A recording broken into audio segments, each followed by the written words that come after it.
بسم اللہ الرحمن الرحیم۔ السلام علیکم۔ بزرگ سنایا کرتے تھے کہ ایک شخص سے بہت سارے لوگ دوستی کا دم بھرنے لگے تو اس کے والد نے کہا، بیٹا، ہر دوست کہلانے والا شخص دوست نہیں ہوا کرتا، بڑی جانچ پڑتال کے بعد کسی کو دوست سمجھنا چاہیے۔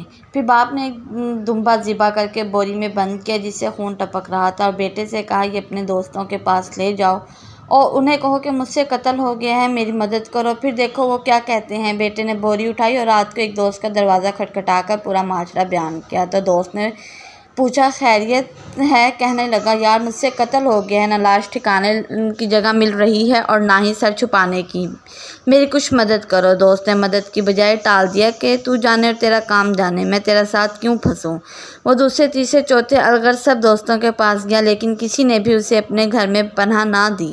وہ مایوس ہو کر والد کے پاس آیا اور کہا، ابا حضور، آپ درست فرماتے تھے، واقعی وہ میرے دوست نہیں تھے، مصیبت کا سن کر ہی بھاگ گئے۔ والد نے کہا، بیٹے، میرا ایک دوست ہے اور زندگی میں نے اس کو ہی دوست بنایا، اب یہ بوری لے کر جا، اس کے گھر جا اور دیکھ وہ کیا کہتا ہے۔ بیٹا بوری لے کر اس کے گھر پہنچا اور اسے وہی کہانی سنائی جو اپنے دوستوں کو سنائی تھی۔ اس نے بوری لے کر مکان کا گڑھا کھودا اور اس میں دبا دیا اور اوپر پھول لگا دیے تاکہ کسی کو شک نہ ہو۔ بیٹے نے آ کر باپ سے سب کچھ بیان کیا اور کہا، ابا جی، آپ کا دوست تو واقعی سچا دوست ہے۔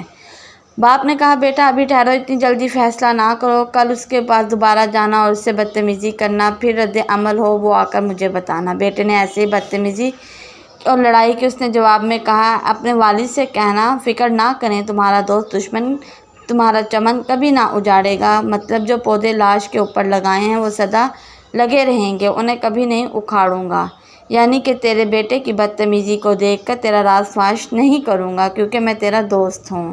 دوست مشکل وقت میں کبھی ساتھ نہیں چھوڑتے۔